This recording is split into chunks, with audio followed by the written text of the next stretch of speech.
My name is Alnawaz, and I'm from Dallas, Texas, US. So I've been called, like my mom would call me Alu, like the people who call it Alu. I've been called Al, so like, professionally, no one gets to Alnawaz, so just stop at Al, the two words. Other people look at the L and say it's AI, so they say another meeting with AI, and I tell them no, it's a meeting with an actual human. That's me. It's not an AI meeting. My name is Ashfaque, and currently I'm in China. At home, they call me Ashu, the first part of my name, Ashu, and my relatives, they call me Ashali. Okay, and here in China, most of the people, they call me by my surname, Khwaja, because I use my surname here. Hi, I'm Temiza, living in Lisbon, Portugal. My parents and my family call me Tima. I have some other family members that call me Temi. When I met my husband, he took Temiza and said Tem. I've had friends call me Zaza. Hi, my name is Farez. I'm from London, United Kingdom. I've had friends in school who used to call me FZ, so it would be my first letter and the last one. And some people would call me FV, that's my first letter of my name and then the last name. I still get being called Farouk as well. And then there's another version that's Francis. So I don't know where that came from, but yeah, I've been called that, so. Who here would describe themselves as an extrovert? Who here would describe themselves as an introvert? Who here can dance? Who here hates dancing? Who here would say they are artistic? Who here would say they are analytical? Who here would like to travel more? Who is, at this point in their life, looking for friendship? Who here, at this point in their life, is looking for love? Who here thinks they could be better about saving money? Who here thinks they could be better about eating better? Who here sometimes feels alone? Who here would like to use their screen less? Who here would like to be more confident? Who here went through a phase where they didn't like their own name? Who here loves music? Who here loves reading? Who here would say they're a risk taker? Who here sings in the shower? Who here makes a great cup of chai? If you could be sipping this chai anywhere in the world right now, where would you choose to be? I just want to find a peace place near the sea, maybe like the beach. Anywhere in the world, any country is okay, but just want to enjoy the beach. I'm looking at Turkey. It's been on my to-do list for quite some time. Haven't visited yet. So it would be Turkey, definitely. I would say the Alhambra. I would like to be sitting on top of a wall somewhere with my cup of chai, although I'm a coffee drinker. I think somewhere in China, it's always been on my bucket list. And so great to see Ashfaque here. Would love to kind of sit somewhere in China and just be drinking chai. What is exciting or interesting in your life right now for you? So I lived in the Congo for almost 35 years put together in Kinshasa, and it's only been about 6 weeks that we've now made Lisbon home. So there's a lot of new and exciting. I have a 12-year-old son, and so we're all sort of transitioning into new school, new life, new food, new neighborhood, new language, everything. So it's a real moment of change and new challenges. Actually, I was dreaming to pursue the PhD. So right now I just got admission in PhD. So during my PhD, yeah, so I have to do multiple tasks like either RA, research assistant, either TA, teaching assistant, and work on different fields to write the papers. Like yesterday, I had a class to teach the undergraduate students. So I think these things are quite exciting for me. I've been taking on new projects at work, so it's not only to do with work, it's about giving back to the community as well. That's something that we like to do. So it is a combination of those two things. And secondly, winter's coming into the UK now, so I'm trying to make plans as to, because it does get really depressing sometimes in the winters here, because it's 3 o'clock and then you see it's all dark outside. One thing that's exciting is I've started a new job. I just finished my MBA this summer, and so started in consulting. So that keeps me on my toes, literally sometimes. And then, yeah, to be able to work on many different projects of my interest has been very, very fulfilling. Does AI excite or concern you? As someone who loves, as you mentioned, a risk taker. So I am a risk taker and I'm a pioneer and trier sort of all new technologies. And so the potential excites me a lot. At the same time, I did a semester exchange in India through my MBA where I spent time understanding the ethical considerations of AI and what could go wrong.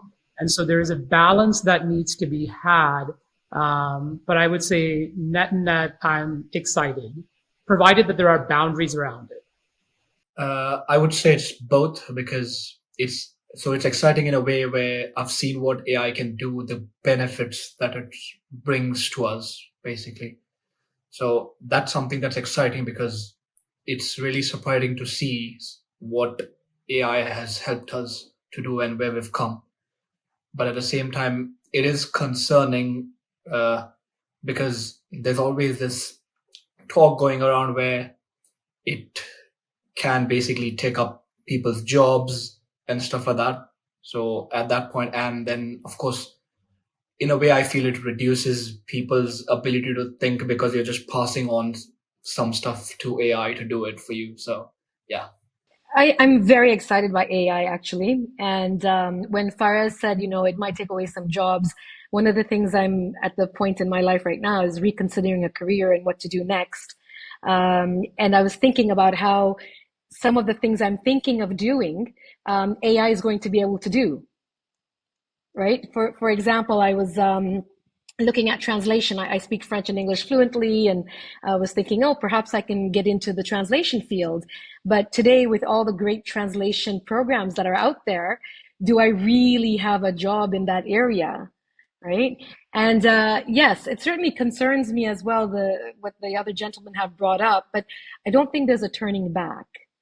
I think there's just the movement forward and the good and the bad, but there's just so much good, even in the medical field. The medical field part, I'm just thinking back to some of the experiences as a woman when it comes to diagnosing cancer, perhaps, or infertility issues, or really the understanding trends, considering the various, putting all the data together, right? The age and who you are and your metabolic age and all of that.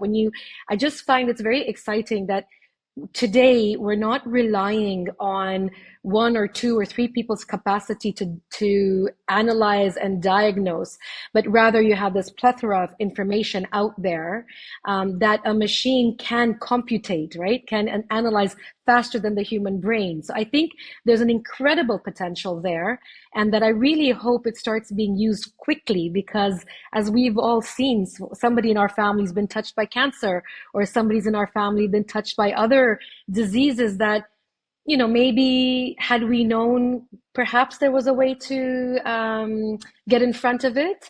Or now that they're there, perhaps there's a way to find a solution, a therapy, anything like that, and not have to spend too much time, perhaps, in the whole sort of trial period. I can say that both for me as a AI passionate, and my master research was about the medical image detection. As Temiza, she discussed that we use AI to detect the cancer or any disease in human beings. So it's very useful for us to predict before that disease occur. So I really excited with the AI, but also have concerns here, as Faraz discussed that people lost their jobs, and also many people, they just use ChatGPT and AI for their work. They don't use their mind. So I think it's really a thing to concern about. We have to think logically, not just focusing on the AI chatbots or anything.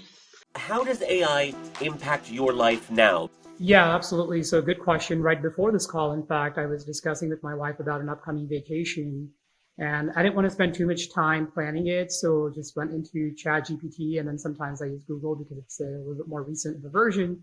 But to have it plan out the itinerary so I can decide where to live, what I want to do.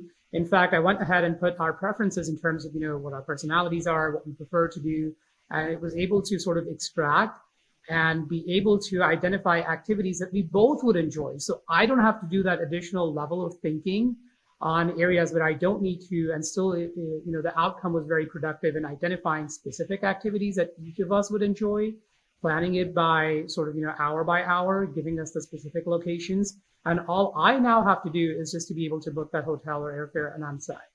So that just saved me hours of time in my daily life.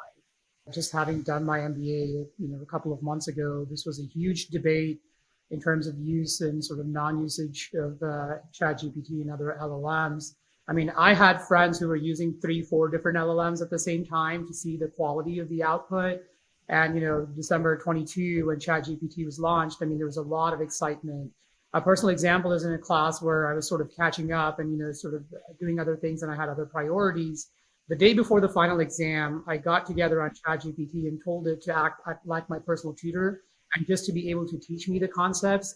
Don't prompt the answers, but still encourage me if I'm going on the right track or not. Ended up scoring an A- on the exam, but it was extremely helpful where I had missed a large portion of the course, but it was able to work as my tutor without giving me the answers, but still encouraging me as like a human would. And it took me 2 hours, but I was able to just master the curriculum at that time. So I've come across this tool that I've checked out quite recently that helps you basically put in what you've done. So I used to help a lot of people create CVs for them so that they could, help them out when they're applying for new jobs and stuff like that. So there would be a standard CV maker that I would use, or there's different formats that, of course, we can follow, right? So now there's a tool that's been introduced which allows AI to basically write stuff for you. So you just give a brief about what you've done in your job, maybe put in a few keywords, and then it will basically give you a few bullet points on there that you can put it on your CV, and it just changes the whole language and the way it's been delivered to you, and then it's all ready for you right there. I think many people they are using, but I just want to mention that Microsoft Copilot has has an option that we can create the 3D images through the Microsoft Copilot AI chatbot. So maybe many of the people they don't know about this. They just search and they could not find these things on maybe the ChatGPT or Bard. But Microsoft Copilot has its option to generate the 3D images they can use for their profile DPs or maybe another their lives like the daily life routines. Maybe they have jobs to generate or to create an images, so they just use the Microsoft Copilot. And one more thing, what I've seen recently, most of the people they use ChatGPT or other AI tools to make the video for YouTube's maybe short videos and the full videos. They just do the voice by AI. They just use the text what they want to say in the video. They use the AI tools. So it's kind of good thing for people who want to work for YouTube or make short videos. They can use AI to do these things simpler for them.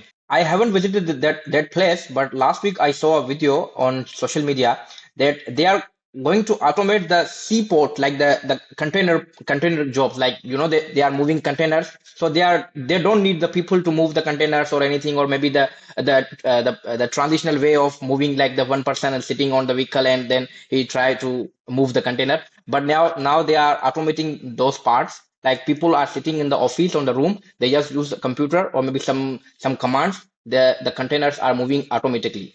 So these things are happening nowadays. Yeah, I haven't visited that place, but I just watched the video. So this is my experience about the recent things.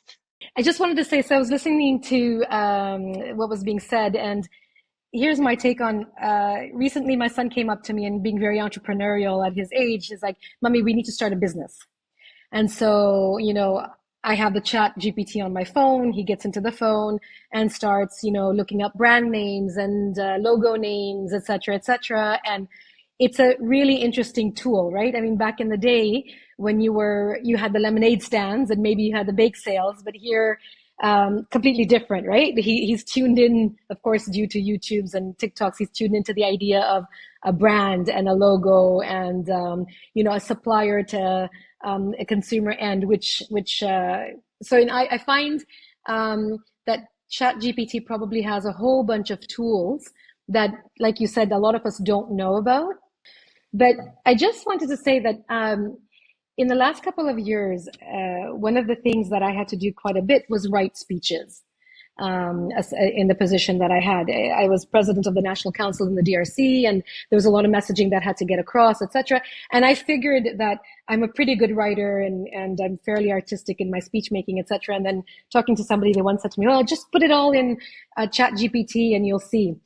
And I found that at that time there was a bit of a downfall because you could put stuff into Chat GPT and it spit out a lot of words, and it was words and words and words, and it's repetitive.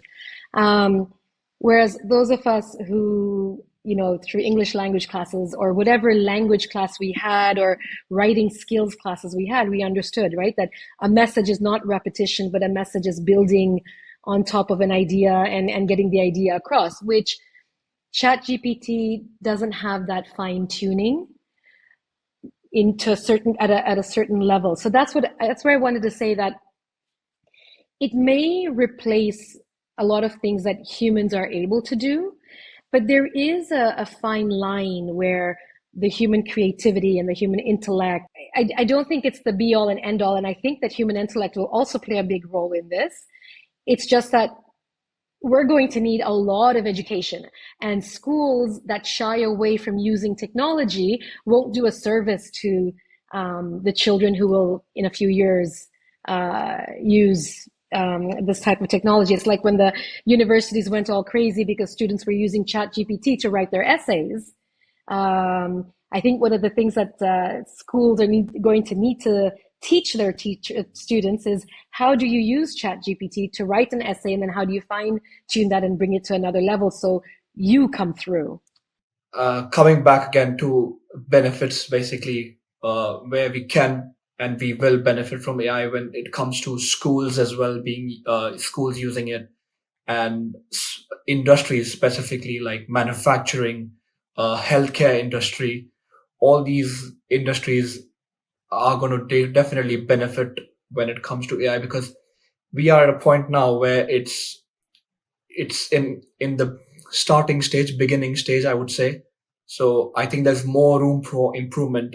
AI is just going to get better. I don't think there's a way that it's going to break off or get worse. It's just going to learn more and more and then get better and better. How will AI change the world in 20 years? Tough question, right? Hard to sort of predict into the future, but I can only look back at, the late 90s, I would say, and just the revolution that Google had started with search, right? And how in the age of social media came through.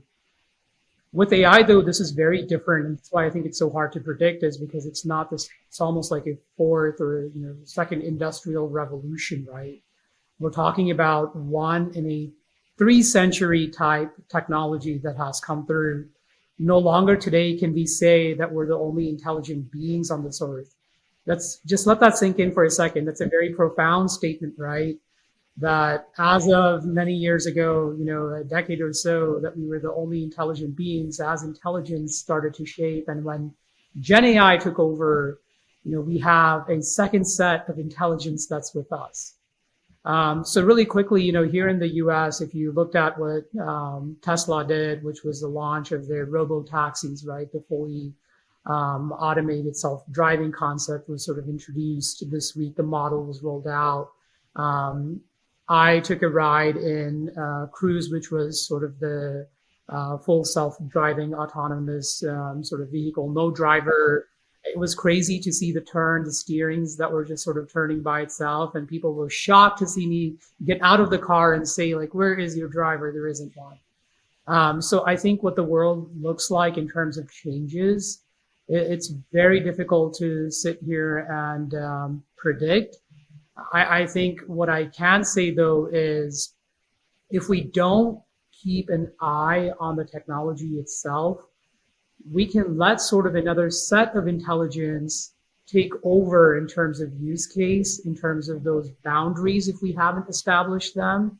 And then I think, that's what sort of concerns me is without proper regulation, guidelines, and then, sort of ethical underpinnings, I think I'm afraid of what could happen in the next 20 years. So I think when Alnawaz talks about, the scary side of AI, I mean, look at the situation of the world today with the wars happening in the Ukraine and then the bombings in Beirut and then the Gaza, et cetera, et cetera. And I mean, the AI in warfare is so advanced and so incredible. We all know this, right? And we know this just from reading a simple newspaper without even getting into the more intellectual newspapers, etc. So that part concerns me, and the part about you said it really well. The intelligent being, also like what I am concerned about is in the next 20 years we will have the Teslas and the Microsofts and all of that coming up with these really intelligent tools, which unfortunately might even actually dumb down people, right?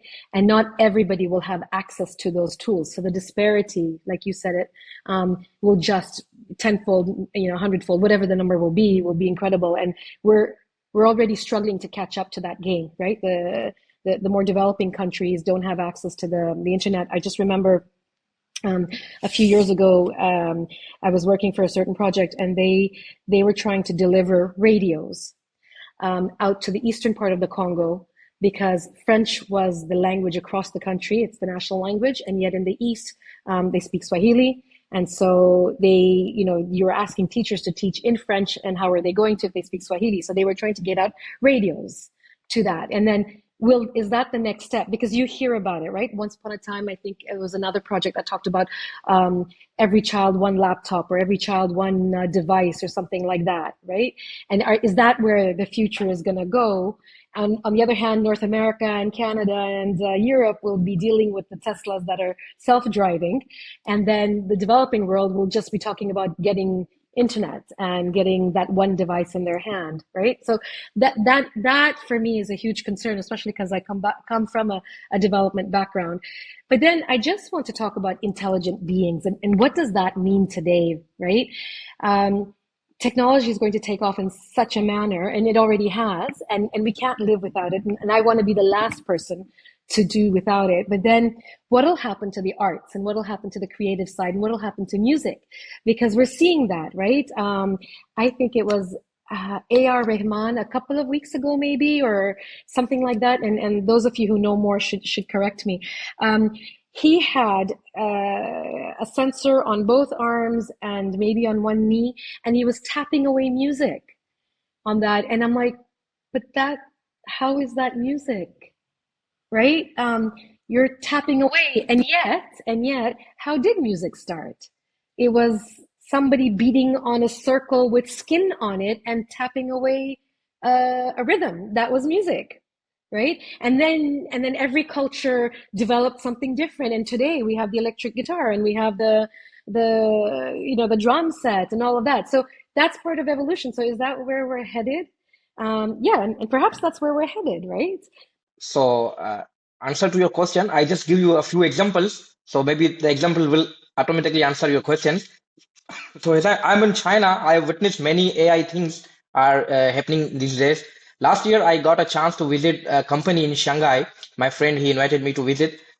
He told me that before last year, the company has maybe 400 plus workers, but due to the robots and automation machines, they just decreased the number of workers to 20 only, from 400 to 20. I have videos. If you need, I can send to you. Just one person per machine to operate the machine and robots to do the task. So they decrease maybe more than 90% of workers. So I think by 20 from 20 years now, I think maybe the 20 people now working, they lost their jobs. So the fully control the company, the robots will fully control the companies and manufacturing part. And also another example is like there are some companies here in China who are doing their delivery jobs. They have their apps and for delivery foods and everything. So nowadays they are testing their drones, automatic drones, to deliver the foods. So they nowadays the people who ride the bike and deliver the food, but now they are testing the drones to deliver the food to people. So I think by doing this, many people, the delivery boys or delivery guys, they lost their jobs. And also another example, nowadays maybe there are many countries they have driverless metro, driverless subway. Maybe India also has. Maybe I'm not sure about the US or maybe UK, but in China there are many metros. They don't have drivers. They just run automatically.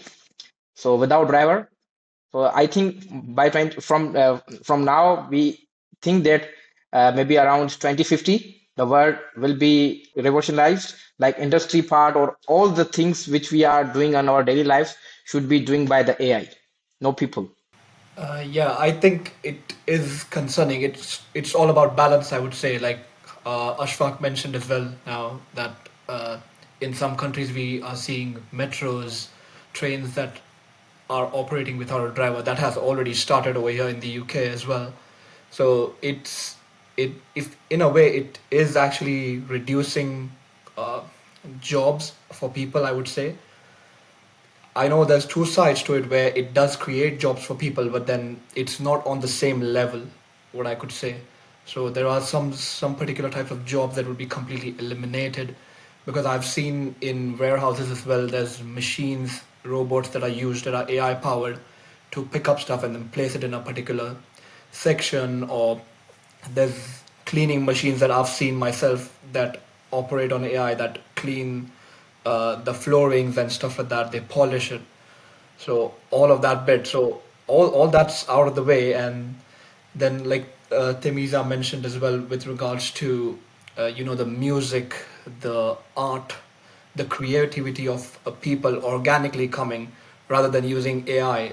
That's again a difference. So what I think is there has to be a limit to how it will be used in the future, because it's all about the dependency of us human beings being too dependent on AI. That's where the problem can come in, and that's where if we as humans get too dependent on AI. Let's say I have a simple task to do, I might just say, you know what, I'll just leave it to AI. Maybe I'll just put something up and then look for it, and then it'll do it for me. So then what am I doing?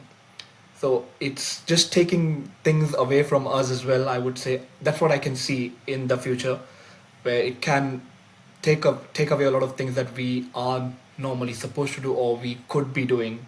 That's taken away from us. Recently, I got to be a panelist on the Four Chai show, and it was so much fun, especially because we got to share our opinions about an emerging topic with people all around the world who have different backgrounds. I hope you enjoyed as much as we did. It was so wonderful to hear and listen to and meet Ismailis from all around the world, what their hobbies are, what their desires are, and overall I had a fantastic experience. Some interesting facts and different perspectives about AI and how we are currently using it and how it would impact us in the near future over a nice cup of chai. I had a great experience to be the part of a great show, to share my insights about AI, threats to AI and ethics of AI, and it is really amazing for me to having Ismailis from different countries in this show, to listening their thoughts and thinking about AI.